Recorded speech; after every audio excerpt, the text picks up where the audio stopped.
Hi there, my name is Johnny Meatsack. Like you, I once held a normal life in a normal place with a normal job. I had a normal family. Hi, Karen. And simply thought I'd live my normal life to a normal death. One day, however, I experienced this thing called gnosis. A direct revelation of a truer but distant reality, and the realization that my reality was a fabricated construct. I discovered my life was a lie and my identity was as synthetic as Alexa or Siri. And that the universe itself was a penitentiary built by cosmic overlords to trap and feed off my dormant, authentic consciousness. Jiminy crickets, I thought. My only choices were to join an awareness-killing cult like a political party or just kill myself.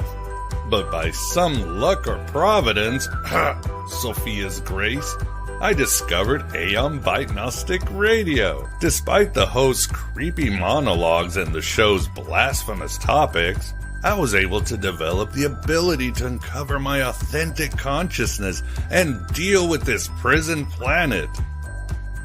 In other words, this gnosis grew until I was a fully divine being, no longer in the thrall of entities called archons and their soul-numbing, amnesia-causing powers. Thank you, Aeon Byte, for waking me up to my true eternal nature. Everything is still normal these days, except me, Johnny Meatsack. I'm on the adventure of many lifetimes to be completely liberated from the Black Iron Prison.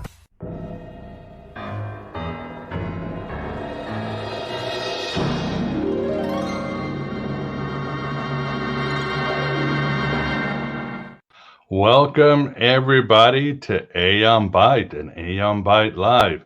And welcome you too, Johnny Meatsack. Welcome to your life. There's no turning back. And we will watch you even while you sleep. On your best behavior, riffing from, yes, Tears for Fears. And we're all Johnny Meatsacks in this world, and we're all trying to do something about it.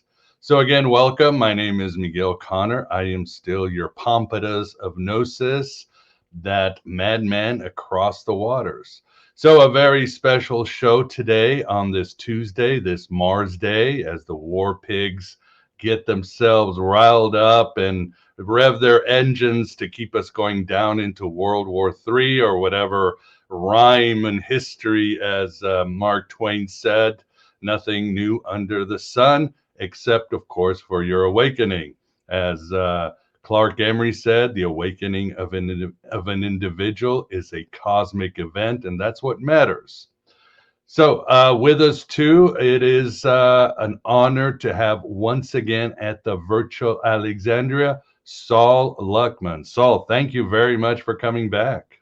Thank you for having me again. You have such a steady stream of high-level, amazing guests. I'm just very grateful to be here. Well, thank you. You're certainly one of them. And yes, I am very blessed to have these guests. And if anything, just to share information so people can make up their own damn minds, as the Oracle told Neo in the Matrix. That's it. You, as I tell people, you are the final authority, and it's up to you to take this information and just make yourself find out who you are. And with us, too, always glad to have Graham Pong here as the co host. Graham, how are you today? Pretty good. Still walking off those late book fees here at the Library of Alexandria. So, Yes, back to the Seinfeld episode. That's one of my favorites with the guy looking for his fees for his books. A classic scene, but I'm sure you'll be able to. Well, with inflation, you probably can't pay it off, but so it is. It's 2023. Yes, and for those of you wondering, Vance once again got caught up in his Clark Kent identity life, so he is busy with some work, day work, and so forth. So he won't be able to join us, but he will be joining us this Saturday. We have another exciting live show. We will be talking about Carl Jung in the tarot, whatever you want to call it, and we will have a scholar who's written the one and only peer-reviewed paper on Jung and the tarot. So Vance will join us in an exciting show. So I think that's it right now for any sort of housekeeping. Again, please subscribe, like, support. I can certainly use the help in these days, and your support is definitely very. I thank you very much, and it keeps this Red Pill cafeteria open, keeps the lights of the Pleroma going.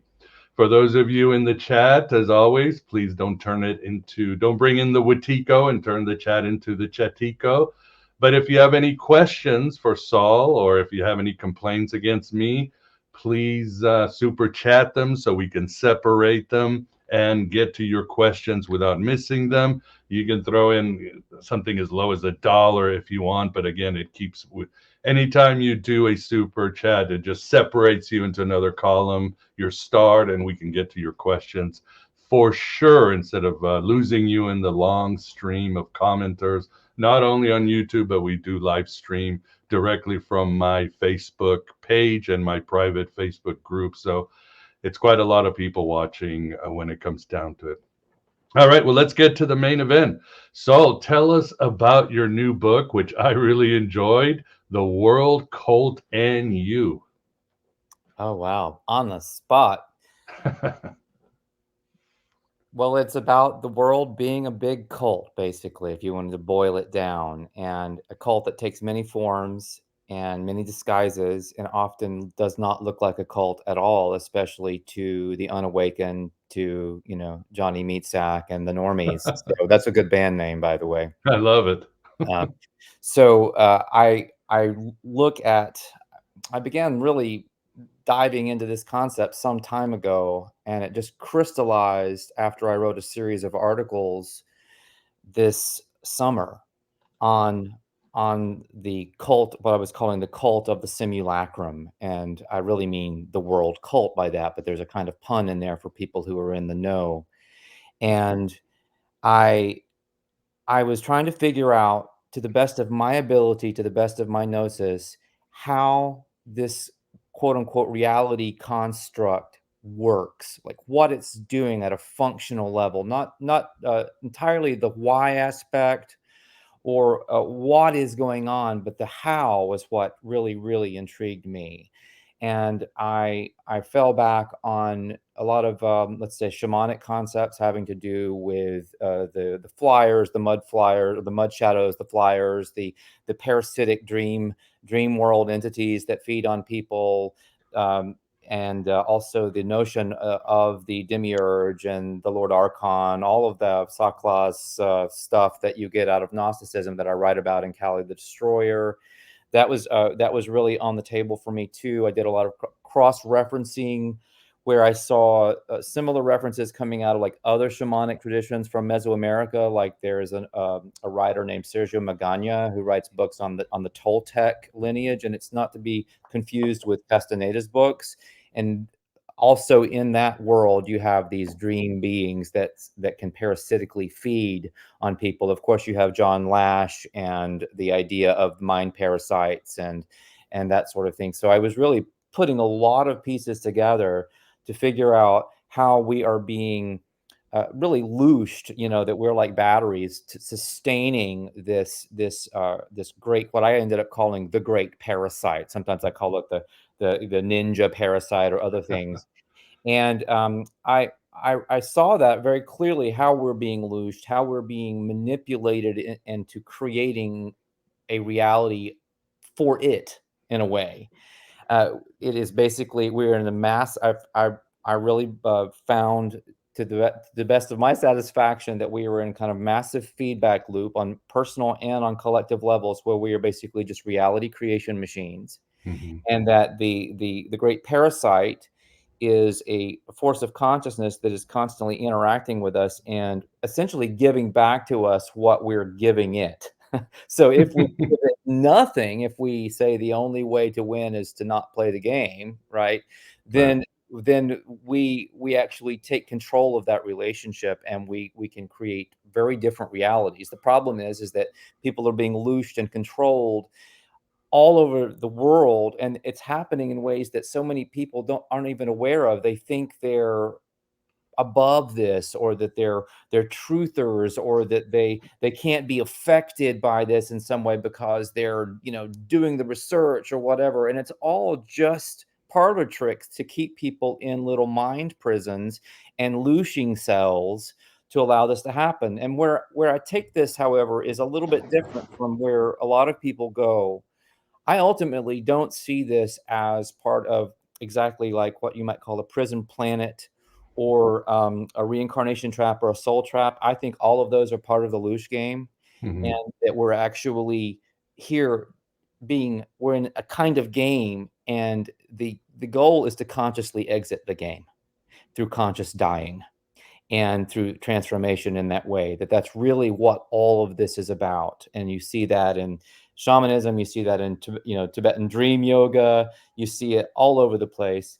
And I really think that we that's the focus for me. And if it were the focus for a lot of people, I think that the reality construct itself would begin to visibly, materially change. Whoa, that's really well said, man. You killed it in like a few minutes. I hit all my notes, but people in the chat room, beyond complaining that I'm vaping, they're also wondering what is loosh. So maybe you could tell them. I know, and Graham knows, but maybe you could tell the audience of this sort of esoteric term. All right. Yeah. Well, you can call it what you like, and there's different ways of describing it. In Kali the Destroyer, I define it as hyperdimensional energy given off by the human soul when traumatized, and it can be used for various purposes by other beings. So the idea is that we, kind of like in the Matrix, although that's not where the idea comes from, we are we are we automatically, as living beings who have a certain consciousness, we have a certain amount of energy, and that energy can be harvested and utilized.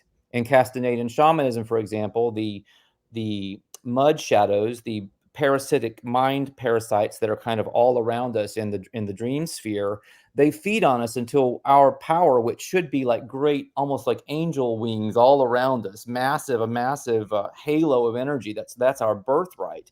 But they feed on it until we are just this side of dead, and our energy, our visible energy in that energetic spectrum, is down around our toes. Mm.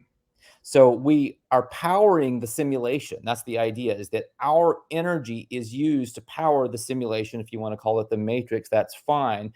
Where I would uh, caution people in their interpretation of that analogy is that I don't think any of this is technological. I think technology is a huge red herring and smokescreen. It's part of the looshing apparatus. That none of the simulacrum that we're in is based in technology. I'll tell you where it's based. It's based in our minds. And our minds are not technological in that sense of the term. They are perhaps magical. I don't even think they're quantum. I think the quantum is just another funny little ruse of materialism. I call it like, what is it? Diet Newtonianism, Right. you know? So I don't know. I don't know where you want me to go with that, but that's No, that's well said. No, it makes perfect sense. And for the audience, Saul has a great quiz about whether you're not in a cult. And I think in one part you said if you wondering if you're in a cult, the odds are you probably are. And I'm at a stage in my life.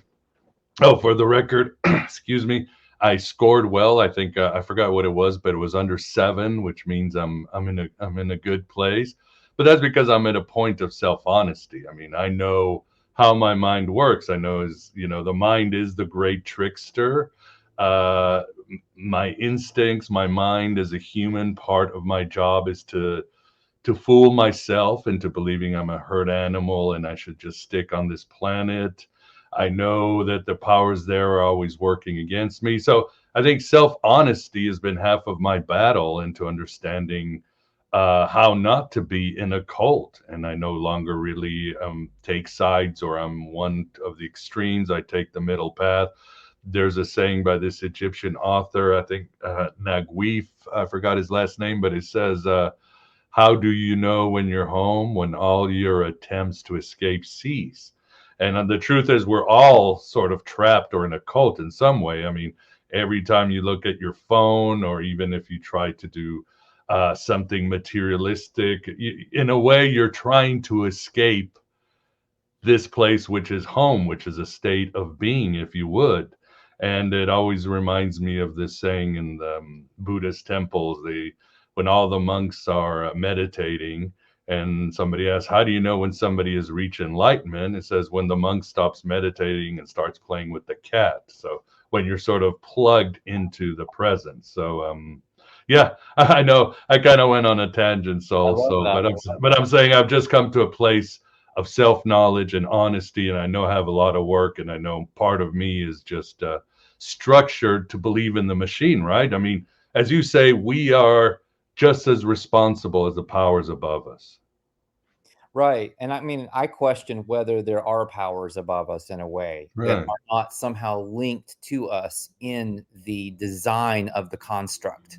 When in Gnosticism, for example, and the fallen goddess scenario is one example, when you have the creation of the archons and then this squaring off of the archons against Sophia and humanity kind of simultaneously, all of that sounds like, to me, like, the basic plot behind Star Wars or, or any of these other Hollywood constructs. And we know they're coming from, what we would consider to be the archontic hive mind, the great what I'm calling the great parasite. So Mhm.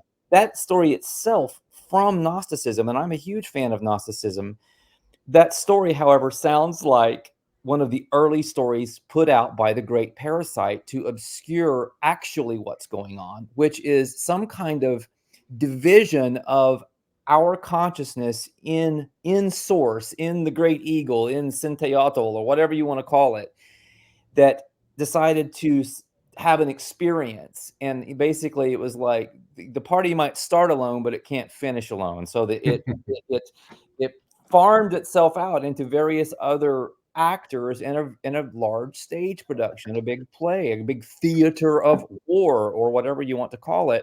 And here we are trying to remember that and and we're trying to make peace with the shadow aspects of ourselves. I often consider, if you talked about Jung earlier, I often consider the archons to be archetypes of our own shadow. They're not Oh, really yeah. separate from us.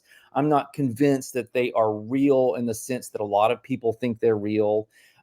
They may also be beings from the dream world that we're interacting with constantly, meaning there's still parts of our dream when we go into the dream world, right? So where is the separation between ourselves and the archontic presence and ultimately the demiurge and ultimately Sophia, the aeons and the originator? I mean, it's Right. all, to me, part. You can't believe in unity consciousness or say things like all is one and still maintain that all of these players are on fundamentally different teams. Hmm. Yeah, that is true. And at the end of the day, and as you write, if the archons depend on us, if we don't give them any power, they can't work. It's as simple as that. Again, we're trapped here because we've given our consent to be trapped. Yeah, it's a And little bit like Natalie Portman in V for Vendetta, she's in there, the right. door is open the whole time, and she wastes all of this time being in prison, but it is just her perception that's keeping her in prison.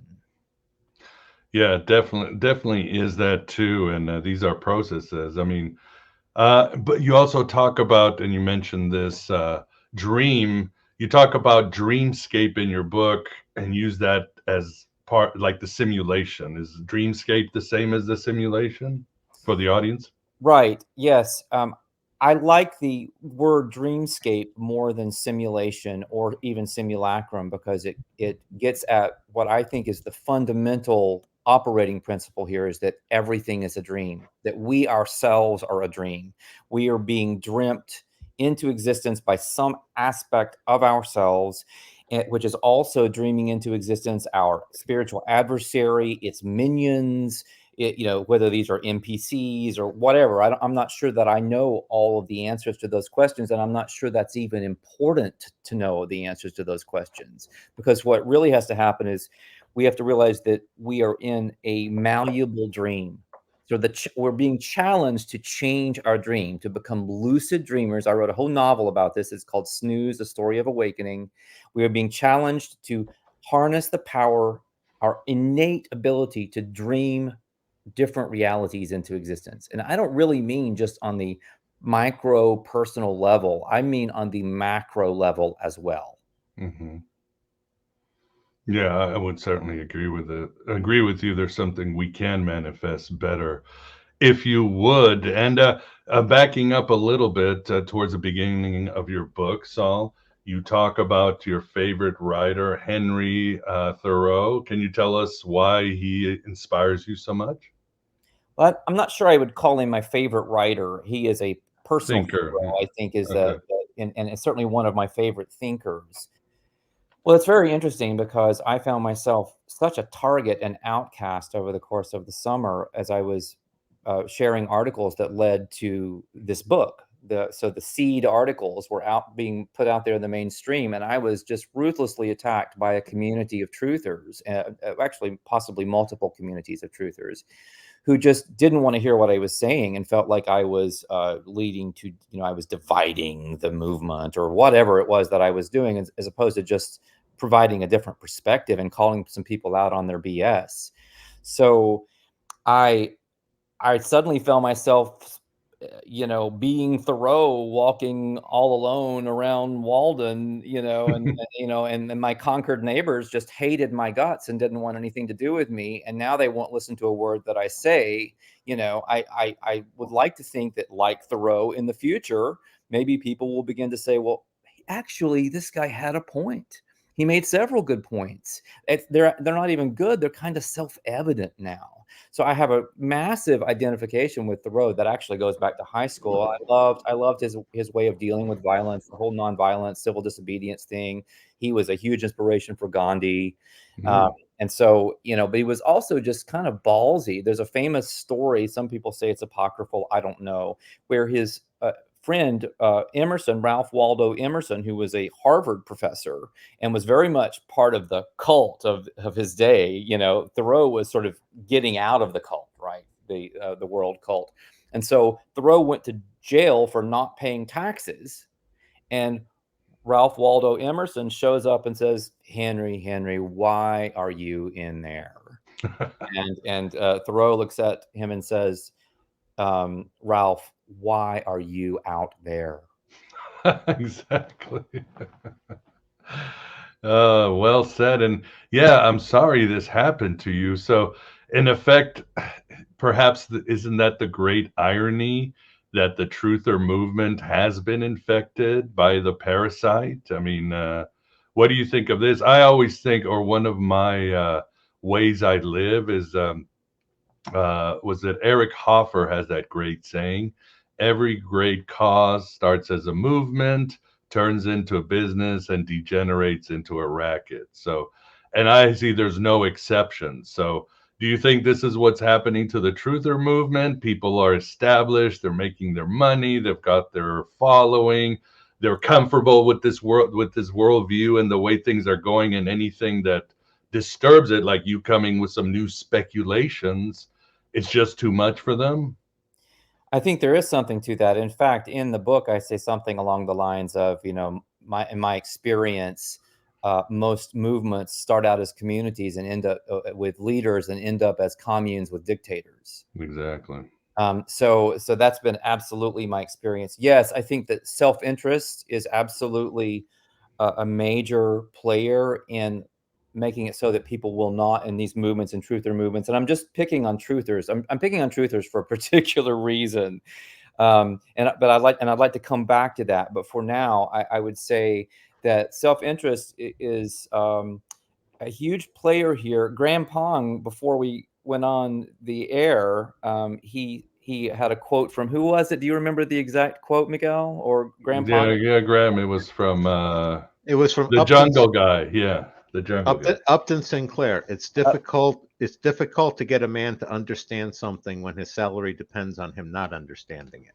So there you go. And I would expand on that to say that's the perspective of the leaders or the owners of these channels, for example. But for their followers, it's difficult for them to understand or embrace something if their salvation depends on them not understanding and embracing it. Because essentially what I'm saying is that what you people believe is crazy, and you are absolutely serving the great parasite in every conceivable way by embracing these ideas.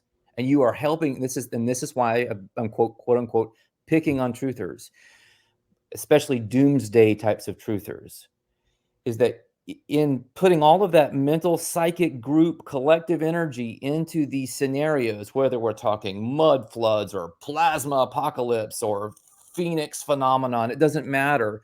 You are helping bring about doomsday scenarios because you are a creator, a born storyteller, and there's nothing you can do about that. All you can do is control that ability and channel it. And you can do it for really nefarious purposes, even if you don't know it, or you can do it for the good of people, or at the very least for your own good, so that you move forward on your own path towards awakening and enlightenment. Well said again, and you are right. And these things get ignited, like when the tragedy of the Israel-Palestine thing happened. What, last week? I can't even remember, but there was, I don't know if it was Q himself or all these QAnon were texting me saying, "Go buy gas now because things are going down." And I was thinking, well, if everybody rushes to buy gas, that's certainly going to raise the prices. So they're kind of, you know what I mean? If this hysteria catches on, yeah, there's going to be gas shortages and the gas prices are going to go up. See what I'm saying, Saul? It's like, yes, absolutely. The conspiracy causes the reality if you're not careful. So. This is what I'm getting at, and this is true over and over, and it's true on personal levels. I believe that our stories that we tell about ourselves, sometimes this happens, very often it happens subconsciously, but the stories that we tell about ourselves, the dreams of ourselves that we dream, these things that we energize, they become our quote unquote reality. Now, it's not really a reality insofar as we have the ability to change it, even in drastic moments. And we have so many stories of miracle healings and miracle outcomes, and, to prove the point, right?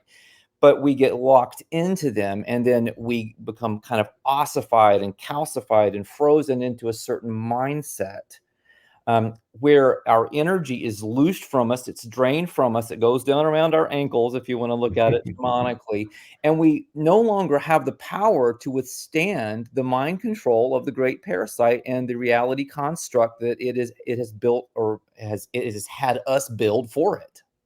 So we can't withstand the power of the world cult, and we're completely sucked into it. I have not had a cell phone in my life. Oh, wow. That's pretty admirable. Well, you can't function without one, blah, blah, blah. Now, is it getting harder to function? Yes. And I'm not saying that I did this to either make a point or anything. I just felt that they were so toxic. early on, and I saw where a lot of this was going, and I decided not to play that game. I'm not saying anyone else is going to do it. I make some kind of joke in my book that, you know, I think people would rather face eternal damnation than go a few days without their cell phone. But you know, me, I'm really on a different wavelength. But what I proved to myself is that it's possible to be in but not of the world. Mm-hmm. Yeah, for sure. Yeah, and back to the idea of how the parasite takes over these communities or great causes, as we're talking about.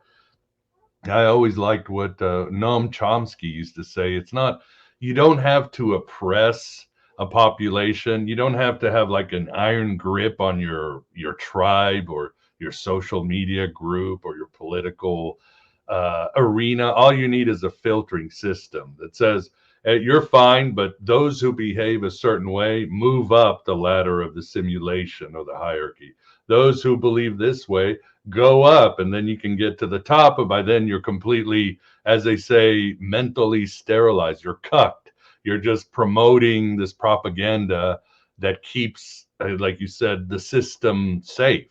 Would you agree with that? Is as simple as that, as the filtering system? I think that's a huge part of the filtering system in different compartmentalized areas of knowledge and commerce and community. You know, there's a kind of ongoing manufacture of consent. You know, that was actually, a lot of people attribute that to Chomsky, but that was Walter Lippmann who originally said Oh, it okay. a long time ago, back in the 20s, and Chomsky kind of went with it.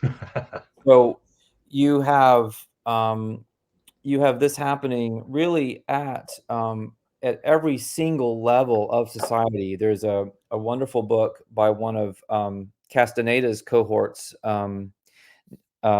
named Florinda Donner. It's called Being and Dreaming, and she describes the coercive process in any system of knowledge or thinking, and that, you know, she basically lays out how we are in this Western mindset, and our best attempts at free thinking and open-minded scholarship are still built within a thought construct that we have inherited that is very coercive and powerful. And so in this case, we're talking about how we define reality, what it is, what our relationship to reality is. Is reality something out there? Are we talking about a materialistic world?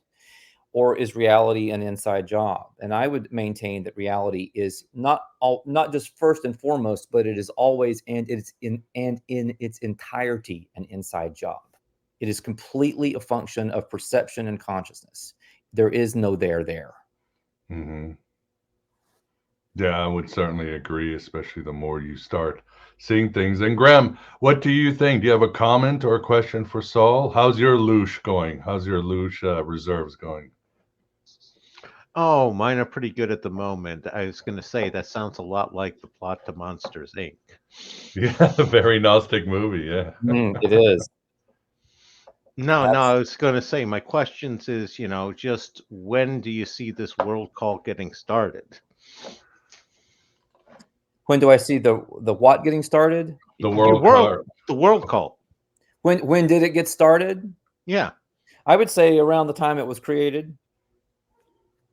I mean, I don't think that people were ever collectively individuated enough, especially in earlier times. If you accept the historical narrative, which I don't necessarily, but if you want to go with that story, when they were in a hostile environment, being hunted by large animals, it was very important to be part of the cult.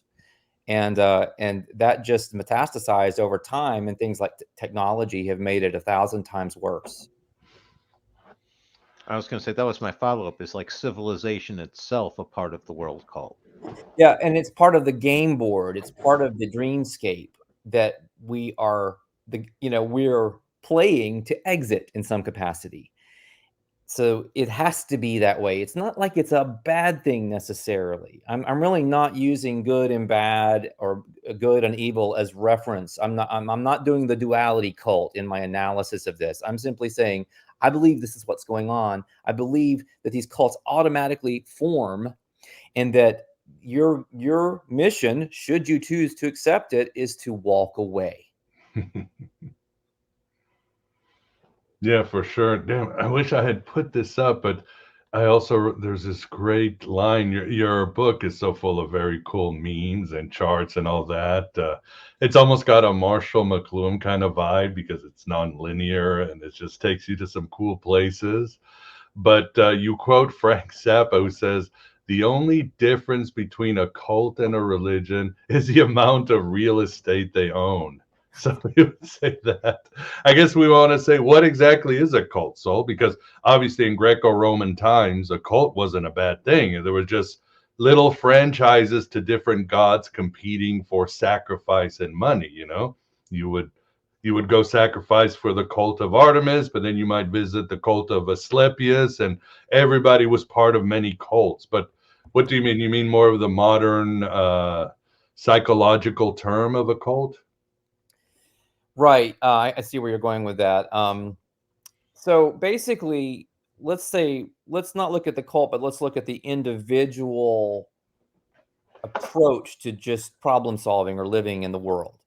So if you're going about your business, intellectually speaking, and you are even doing the research or whatever, to use a term that or a phrase that I absolutely loathe, but if let's say you're doing the research Mhm. and you're doing your level-headed best to just look at the data and figure out what you think, what you believe about what's going on.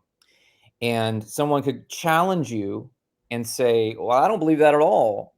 And you don't have a large emotional response and you don't have a lot to defend, but you have some level of inner gnosis or just comfort with where you are in your journey of discovery. You're not participating in a cult relationship in that exchange. Mm.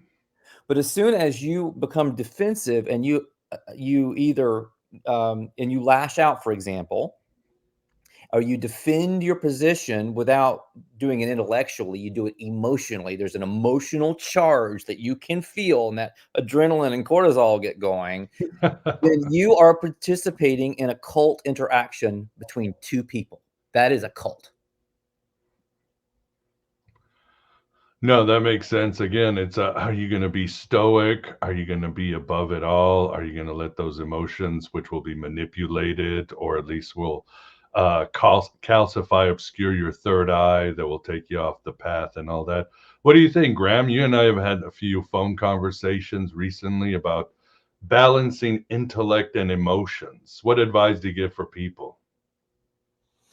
No, I agree with a lot of what Saul's saying is that any defense, you need to sit there and try to set aside that emotional, reflex that you have to something, especially some sort of anger. And it's you need to focus on. I divide them into two levels. You have your cause and effect, and then your shame and blame. Mm, mm. And it's like shame and people can blame you for things that you had nothing to do with, and you shouldn't. You should basically have some sort of psychological buffers to prevent yourself from having damage from that one, because that's just an opinion that's baseless. Mm. And I think that this is sort of my way of saying, a lot of the same territory that Saul's mining there. Going to tag and see what Saul thinks. Yeah, I agree with everything you just said, and you said it really well. I have a new video out. I mean, it's relatively new, about 10 days old. I think it's the lead video on my YouTube channel, which is Saul Luckman Uncensored. And you can go there. It's called Reverse Lushing the Lushers. It's how to practice Aikido or energetic Aikido against bullies or against mental parasites or so. I have a couple different versions of the video. So the idea is that if you are in this emotionally charged exchange, you lose your aikido. You get taken into the conflict, and suddenly you are in the cult. You are either in one cult or another. You know what I'm saying? Because it's almost always based on a duality or an oppositional relationship. So when you lose your aikido and you're not using your opponent, your quote unquote opponent's energy against that person, to neutralize the situation, then you're just throwing gasoline on the fire and making everything worse for everybody involved. Enter politics, enter quote unquote science, enter anything you want to talk about, enter religion, of course. So I boil the cult phenomenon down to an internal process that begins to externalize your power. When you begin doing that, that instant you're being loosed. Mhm. No, that makes sense. And even when they talk about simple things like getting in a fight with your spouse or girlfriend or your best friend, once you get into that state of fight or flight, logic is out the door, and there's no point in even continuing any form of communication or learning. So, in a way, these things are basic, but they're also cosmic. So, well said, both of you. Yeah, and I think the other advice you have in your book, Soul, and one of them, like you just said, don't worry about understanding evil, right? We should just take that more or less off the table because it creates what? Too much duality? They're evil, us and them, all that other shit. Yeah, I basically say that that evil is a psyop. It's Mhm. a psyop used by the great parasite to divide and conquer. It doesn't have any real basis in reality. If we are all one, if there is unity, if we all came from a single creator or a source, how can there be anything properly evil? I mean, that's just looking in the mirror and saying you're evil is all that is. And that's being loosed. Yeah, definitely. And I think the other advice you give too, and that's the idea of walking away or shelving objective truth. Could you tell the audience about this? Yeah, I call that the second biggest psyop after evil in the world, in the history of the world. And it's the same thing, is that there's no real objective here. There's no there. That's a wonderful Gertrude Stein line, or it's attributed to her anyway. So we can't ever say that we have arrived at the truth. Even the idea of a personal truth, because you hear that language a lot, Mhm. is weird, because it suggests that you have found something immutable, or that is real. That's a better way of putting it. The closest thing that we could get to truth, the closest phenomenon that we'll ever get to truth, is just realizing the ubiquity of consciousness and ourselves within that matrix of thought and energy. It's not so much that we know exactly how it functions, and even if we've had an epiphany or an NDE or something like that that's really revealed a lot to us, it doesn't mean we've gotten at the truth. It means that we have understood some operating principles, and we're beginning to um, understand ourselves in the reality creation better. But that, I believe, that is a never-ending process until you are fully God again. You Till are the you, originator once again. You've yo-yoed out, and then you yo-yo back, and that's the breath. That's the pulse, the heartbeat of the creative process. for sure. Yeah, that's one thing that has helped me a lot recently, or at least a few years ago, or it's one of my mantras, and it's not my personal truth. This could change because I always leave myself open to adjust and tweak my viewpoints. I said, embrace the ambiguity. Mm. You don't have to take a stance on every issue, on the next big thing. You don't have to. You can say I don't know, and more will be revealed if it's meant to be. And it's helped me out a lot in my ideas, and it's actually made my mind sharper in reasoning. What do you think of that? Oh, I love that, and I honor you for doing that. So I wish more people would do that. I mean, I was uh, how to speak about this subject without getting us in trouble. You know, the last few years have involved a certain phenomenon that a lot of us have questioned, and Right, right. I was one of the hardcore questioners of the phenomenon. And as I wrote this book, I began to realize that, oh my God, I was in a duality cult. You know, it was the science, the quote unquote science versus the quote unquote scientism duality Right. cult. right? This is a cult with like two parts or two different cults, however you want to look at it. Mm-hmm. And that really there's no objective truth there. It's almost like we're looking at a Tower of Babel scenario where the two camps, and maybe this is what happens with all camps who disagree, they are actually receiving different data feeds from the construct. So they are evaluating different information and coming to different conclusions about their respective realities. So this basically has led me to, when I encounter someone, wearing something on their face, when I go into a store or something, to just drop the judgment around it, because who really knows what the hell is going on? And if you think that you know, two things are certain: you're in a cult and you're being looshed. Yeah, exactly. I think that's well said. And of course, I think something you write about is, unfortunately, as the old Dune thing, fear is the mind killer. Once it enters your brain, and I've been there in my life, nothing's going to change your mind. You can't change that person's mind. They're trapped. They've created their own world, and you're not allowed in this world. And don't you think sometimes the best you can do is A, avoid them, and B, have compassion for them, right? Right. I think that's exactly right. Avoid them if you don't want to deal with it, if you can avoid them. And, I'm not saying to go against your own conscience or to not have body autonomy or anything like that. I mean, I was very damaged by the medical establishment when I was younger. And so I'm extremely sensitive to these issues, but I don't have the fear around them that I used to have, nor do I have the judgment around people who make different decisions that I used to have. And for me, that is evidence of kind of decultifying myself and taking back my own energy and power. And it's had the effect, because I think they're interchangeable, of increasing my consciousness of the whole situation. So basically, it's like energy equals power equals consciousness equals prana equals kundalini equals mojo. Just, all of these are talking about the same phenomenon, and it's the building block of what we call reality. So the more you have of it, the more powerful a creator you can be. I think that's it. Yeah, be a creator, tell a different story, tell a better story. I like this quote from your book. I'm bringing this up right now. It's from Khalil Gibran. He says, "Life without liberty is like a body without spirit."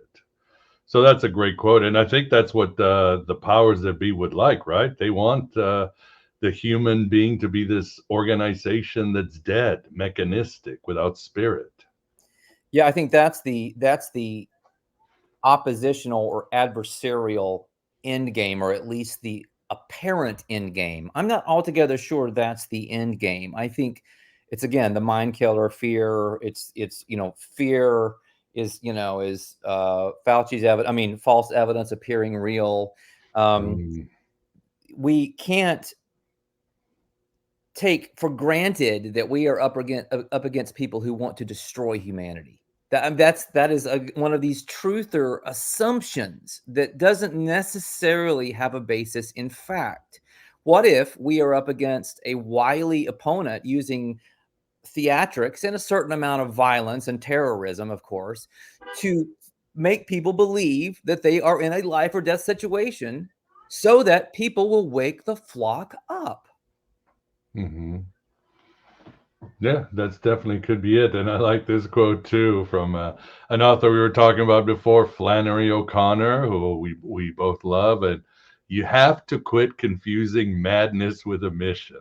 So, Yeah, that's very specifically about the truther movement. And mhm. again, the real danger in the truther movement is that I believe that they are the spearhead for creating these potentially negative scenarios on a large scale. So the mainstream, the power, whatever you want to call them, the elites, the powers, whatever. I mean, all of those are terms that are deeply problematic, but they're very happy to have truthers doing this. It creates the duality, the loosing setup, the fear for destroying the rational ability to see what's going on. It allows for the creation of the very end games that people are fearing, and it's just a brilliant chess move on the part of the great parasite, and to enlist all of these truthers to bring about these outcomes or to move the dial towards those outcomes is just poetic. And it's also just how it works. I theorize that the great parasite simply has no innate power. Mhm. It has nothing. It is essentially a reflective mechanism. No, that makes perfect sense too. And yeah, and I know sometimes there's an issue, or what do they say? If you don't stand for something, you'll fall for anything. I'm sure you don't agree with that, because again, there is that sort of stoic, Gnostic, Buddhist skepticism where you don't have to commit to everything and let your emotions. You can stand back and sort of observe. And by observing, as you say, just by observing, you'll see reality fold and change before you. Yeah, that quote you just gave about standing for something, you'll fall for anything. I think the great parasite wrote that. It's a perfect mind screw to turn things absolutely upside down. Yeah, it's kind of like the old Anakin Skywalker or George W. Bush. You either stand with us or against us. Again, it's trying to get that fight or flight. I've got to take a stance. I got to pick my tribe, and we're just going to play this football game every Sunday with the other side, us and Exactly. them. Or And first on the other side, there'll be then they came utopia. for the I'm Hmm? sorry to interrupt you, but you reminded Oh. me of that story. First they came for this group, then they came for that group, and I did nothing, blah, blah, blah. It's the same looshing. It's exactly the same playbook, and it runs over and over and over. What it's basically getting you to invest in is the idea that we live in a reality, when actually we live in our minds. And when we pull away from the construct with our mental energy, our emotional energy, that's how we really change it. Otherwise, we simply feed it. Yeah. Who are you going to give your energy to? Simple as that. And what about you? You guys on the chat? Any questions or remarks? There's certainly varied remarks, pro, negative, both sides, but no problem with that. But let me know if you in the chat have any questions. Graham, any questions or remark? No, I think he nails everything pretty well. I have a little different take on, some of the duality versus unity kind of thing, but that's everybody's entitled to different opinions. So Yeah, we won't steal your luge for saying something different. Oh my God. Let's give this guy a scarlet A. Draw a scarlet A on his avatar or something like Scarlet L, yeah. that. The luge. Luge. It's such a great term. I'm Lucia, baby, so why don't you kill me? I think that's the other thing, right, Saul? We have to learn to laugh at ourselves because we are pretty humorous creatures. We're shaved apes with this divine spark within us. So we're funny. Yeah, we're funny even when we're not trying to be. We're trying to make a point, trying to be important. Well, yeah, why don't we get to some solutions? And this is something I have been talking about for years.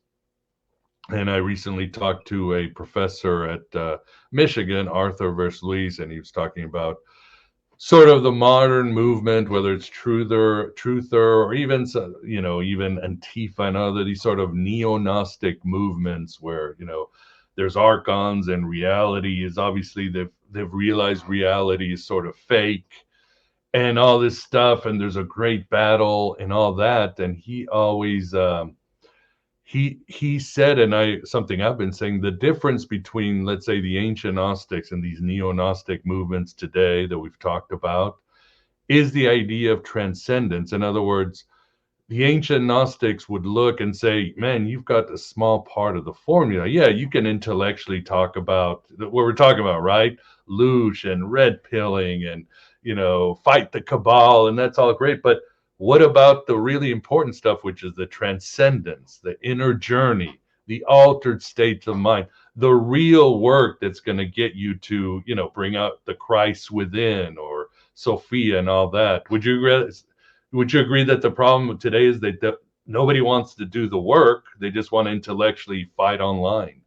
Yeah, you have all these info heads, I just see bobblehead dolls just fighting each other, with no heart really, just a huge head and no real foundation because they're very unstable.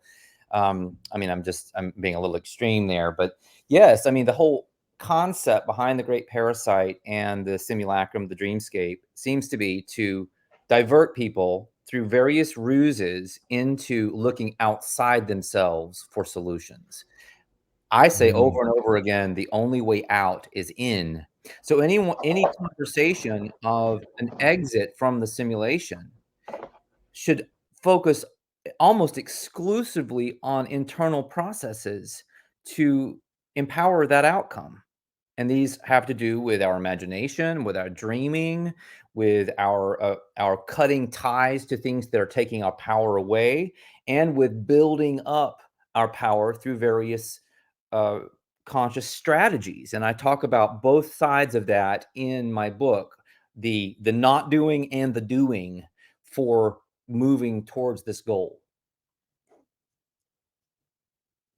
No, it makes sense. It's that sometimes I use this quote in my show, and that's from Genesis, Peter Gabriel, the carpet crawlers. Oh, I I guess. love that. But yeah, what is he saying? You got to get in to get out. And Yeah. it's the most simple line, but it makes sense. It's like, that's where the game is won. That's where the solutions go inward to the God within, to all the answers, to integrate your shadow, to honor your ancestors, to, see the throne of God as above, so below, as within, so without. So you would agree with that one, right? Oh, 100%. What is the line?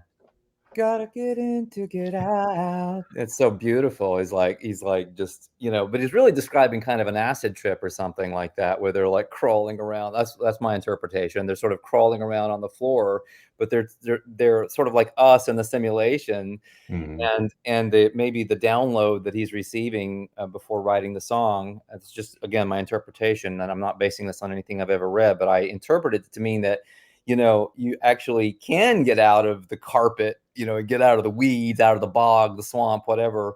But you can only do that by going within, and that was the whole psychotropic aspect of the moment that was telling him that.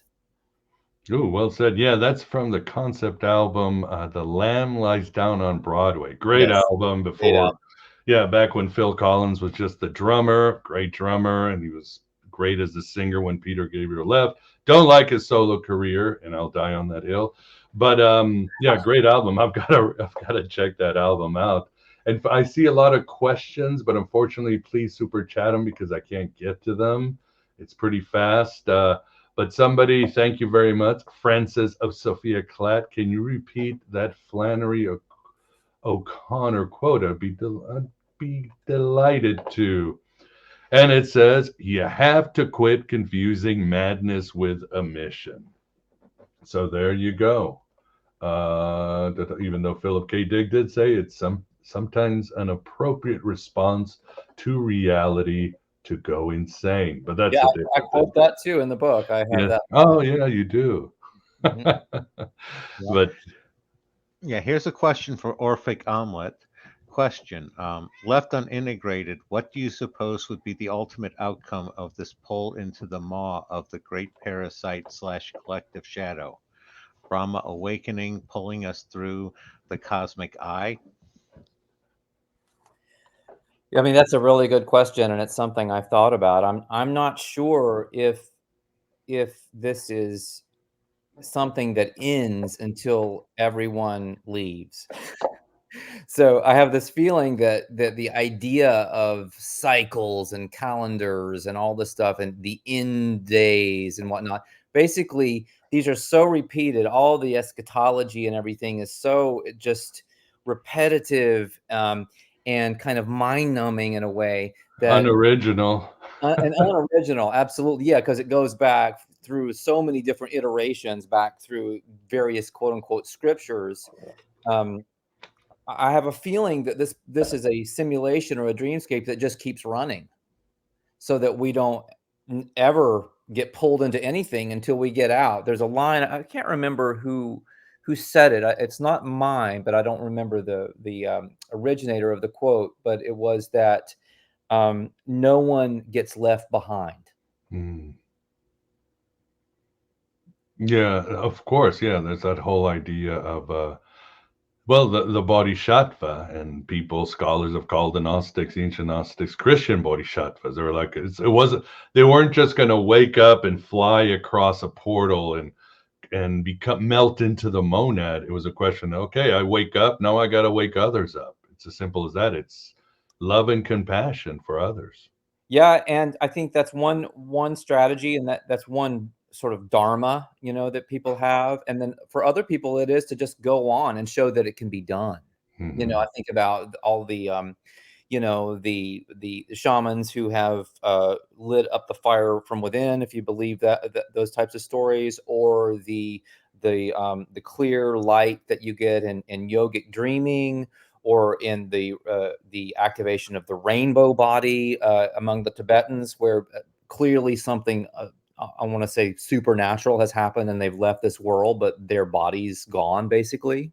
So what's going on with all of those exits from the matrix? Clearly, these are at the very least way shores about a certain element, a certain key pivotal element of our human potential.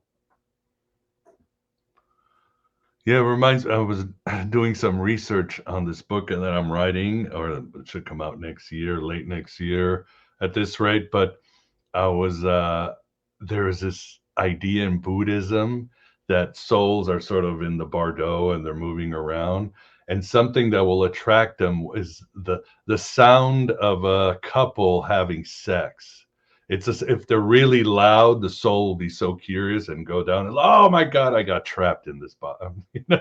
I'm trapped. So be careful with the sound of people mating. That's another part Yeah, of the well, literature. in Castaneda and Don Juan, if you ended up incarnating then through that union, you would have enormous personal energy. So you would actually have enough energy to withstand a lot of the assaults of the world cult, and maybe become a way shower again, or a teacher, or that kind of thing. So even if you got trapped, it's not necessarily a bad thing, because you would actually have a great deal of personal energy. Population, that's where it's at. Yeah, and as we get to the end, I just have a couple of questions. One, w- uh, we'll go back to advice for people, because of course, hopefully there's people out there that want advice. Again, altered states of mind, go within. That's where us talking about archons and the demiurge all day is just a small part of it. The action, you got to go in to get out, as Peter Gabriel was saying. But there was one part, are you against terrain theory? And you were talking about in the Black Death, putrefied bodies rain down from the sky before it spread. Yes. I mean, I've heard about the blue smoke on the rafters. There's that conspiracy theory. There was some Right. alien disease, but I There's also hadn't heard tons the of other. pollution in that world. Yeah. So that's just one of the data points that have come down to us. But like anything else, the problem with all of these data points is that none of it's real. It's all just stories. Everything is ultimately a story. I believe that there's that line that the victors get to tell the story, and I think there's tremendous truth to it, but it's not in the way it's usually understood. It's that the victors are the best storytellers, and they can retroactively create the very reality that they're telling a story about, because it's all going to manifest through the application of power and attention. And this gets even more pronounced when you have groups of people like the Vatican or whatever telling these stories for long periods of time with a tremendous loudspeaker that enables them to essentially implant their version of reality onto the world construct. Yeah, and it happens today. Speaking of cults, I mean, look at Wikipedia. That is history that can be changed because of this cult that runs each Wikipedia page. And Absolutely. reality can be changed immediately. You can go back to Wikipedia and it's like, oh, they changed it. And who did it? The cult that runs that Wikipedia page, who has the power. It's So true. it's What's a really weird with the Mandela effect, Miguel, is that yeah. there are stories that have come from a number of places different people about this happening not in the online world exclusively, but literally text and written inscriptions in old family Bibles changing. Mm-hmm. It's really weird. So the idea that we can just go back to our old books and find some kind of demarcation and figure out, oh, that's real, everything else is malleable after that date in history, is just laughable. Yeah, I mean, it's like the old one where we all knew that the Bible says the lamb will lie down with the lion. And in all the printed texts, except for, I think maybe people have exception, it's the lamb will lie down with the wolf. Wolf, It's I like, know. yeah, it's like, what the hell happened? But my point is that the entire reality, and I'm not the only one saying this kind of thing. You have Matt over at Quantum of Conscience saying very similar things, that the entire reality is basically a giant Mandela effect. It's the way it works. If you want to kind of boil it down, everything is malleable backwards and forwards. That's what we're living in. My favorite one of those Mandela effects is the Fruit of the Loom cornucopia. We do have an additional question for Saul. It's from Free Thought Farmers, Harrisite. Aforementioned push for resolution via the internalist individualist reality equals another attempt to detach from contextual inherited powers, i.e., family. Is that a question or a statement? They say it's a question, but I guess they're Seems asking like a you statement. what your it seems like a statement. I guess they're kind of asking what your thoughts on it are. Yes. Families are massive cults. I mean, they are just by their nature. So do the math. Yeah. Yeah, I mean, so much of our mannerisms, how we see the world, how we react, has been just us coded by our families. And we can't even say coded by our families. As children, our job is to absorb all this data, which we think will keep us safe, usually does. So we become just carbon copies of our family and our ancestors, and we lose the fact. That we are more, that we have more of a mission. That again, part of the family structure and the tribe structure is to play it safe, to be herd like, to accept reality as it is, as long as it gives us food, shelter, and sex, which Yeah, we're right. better than that. Yeah, I mean, I make the point in the book that that far from being just a natural thing, the tribal urge appears to be perhaps unnatural. That the really natural urge is to become more sovereign as an individual, and that doesn't mean you can't turn around and help other people or even belong to groups or organizations. Again, back to the emotional charge, back to how you're interacting with all of that. But the point here is that really this is a solo mission that we're on, and we've been fed a bunch of bunk about community and groups and saving the world, and all of it is just distractions. Unless you start with the solo aspect of this, you're lost. Mhm. All about that self knowledge. So, as we get to the end again, I wanted to get into some, as they say, usable stuff, practical stuff, or the real prize and all that, and all this discussion is, of course, the techniques to break out of the world cult. You gave a couple, yeah, get away from this idea of evil, absolute truth. We talked about, yeah, embrace the ambiguity. I mean, if we're mystics and we don't believe in linear time and a malleable reality and all that, then yeah, embracing ambiguity should be the first thing, should be something we can do, something children do very well, magic realism and breaking down the reality into stories. But you give a lot of things that have worked for you for your inner journey. Would you like to talk about them briefly? You mentioned lucid dreaming, Qigong, walking in nature, which I highly recommend and promote, following your bliss. Anything else, or does it really depend on the individual? Well, obviously, it depends on the individual, and I was really providing those not as a kind of recipe that's universal, but as just a thought experiment for people to see what resonates and to maybe spin off of it and find their own way of doing this, because I don't think there's one way of doing this. I absolutely don't. I will say that the unplugging aspect, the what I call the nuclear option, I make this whole joke, riffing off of George W. Bush's mispronunciation of nuclear, where I call it the nuclear option. They misunderestimated me. It The terrorizers. We're That's gonna right. get those terrorizers. That's right. There's a whole story about Bush and that I work into this somewhat stream of consciousness book. Anyway, the unplugging is very important, and I actually recommend that people start with the unplugging from the world cult, where that's going to let your natural power begin to increase, just like you've plugged up a hole in a dam or something like that. The water level is going to start to rise, and you're going to start to be more powerful just by not doing a lot of things. Shamanically, this is called not doing. It's also called stalking. And so you pull away, not stalking like in a bad way, but stalking in a hunter type of way, where you're hunting an animal or a prey, and the prey is power. So you are gathering your power by doing a lot of not doings.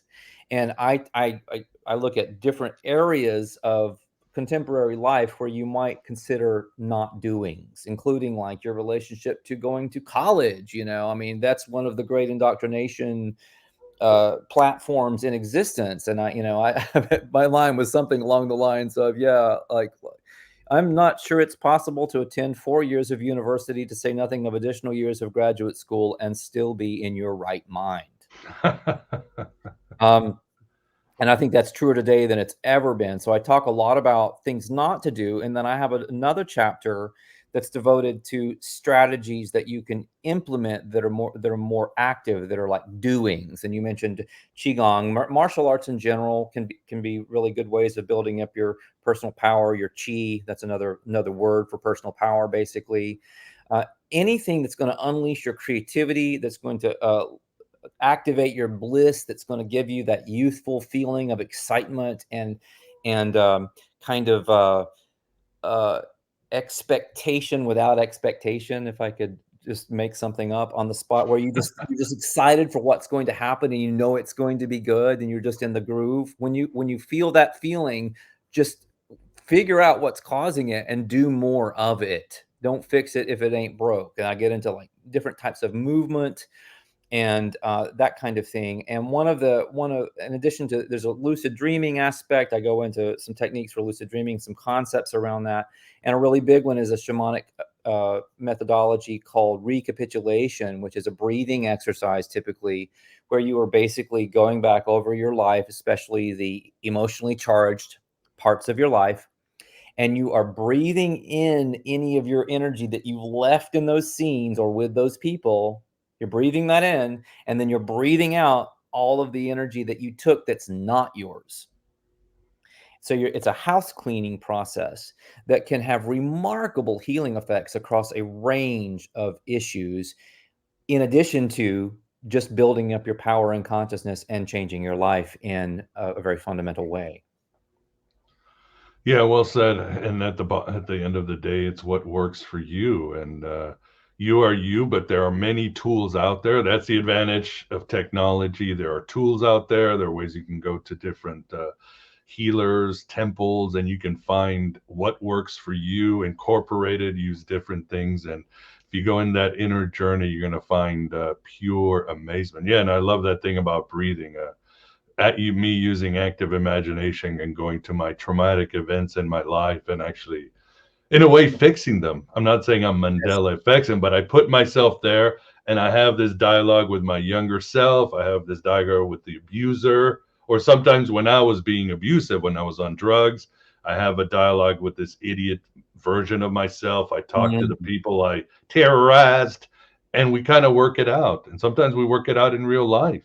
So it's very, very similar. The shamanic description of that is erasing personal history. You go back and you re-experience it. You breathe it in and out, yeah. you use a kind of active imagination component as you're remembering the scene, And it is remarkable what can change.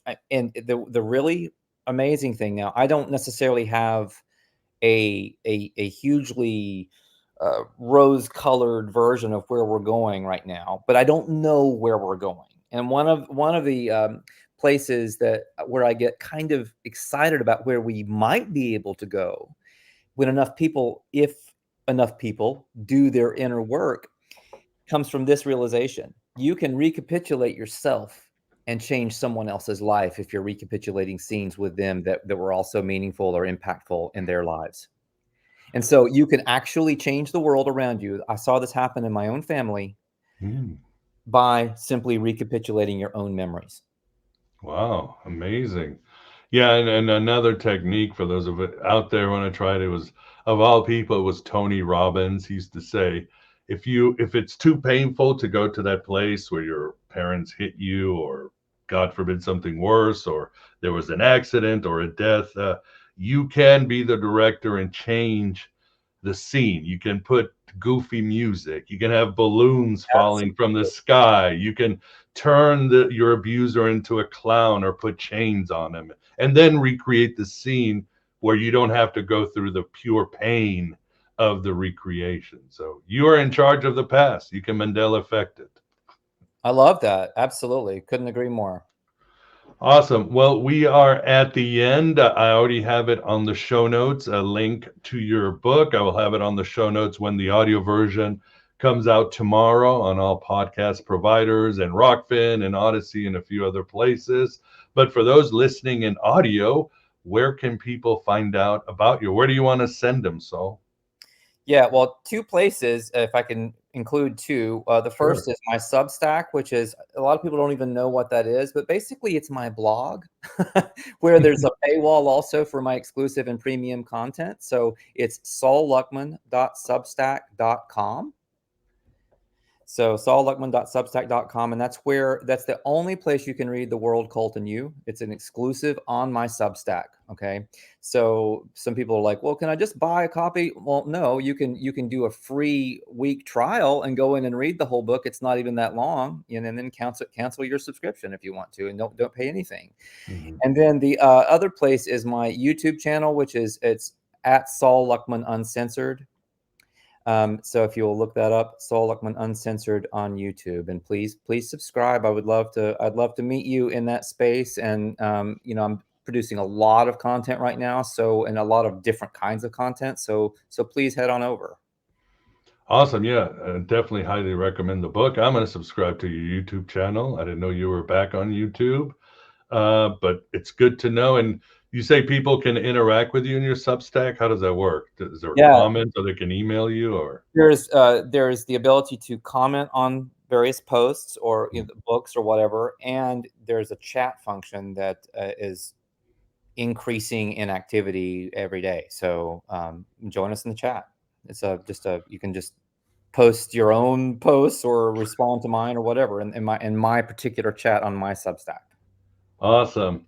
Well, great. Definitely check it out. Well, I want to say, Graham, thanks for being the Sideshow Bob today. And I'm just saying it because people always say I look like Kelsey Grammer. So I'm not going to argue, but yeah, you can be Sideshow Bob, Graham. And thank you.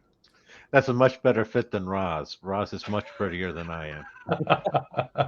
Yeah.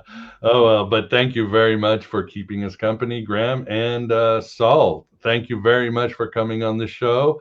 And I already look forward to the next time we can stir up a hornet's nest here at Aeon Byte. I would love to do that with you, Miguel. Thank you for having me. And nice to meet you too, Graham Pong.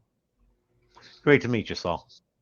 And everybody there, thank you for showing up to this Aeon Byte. Of course, there'll be the replay on a lot of places. Please support this podcast any way you can. I can use your help. Support Saul. Support all independent creators that are fighting for your loosh and making sure that you don't get under the spell of the mind killer that is fear. So that's it.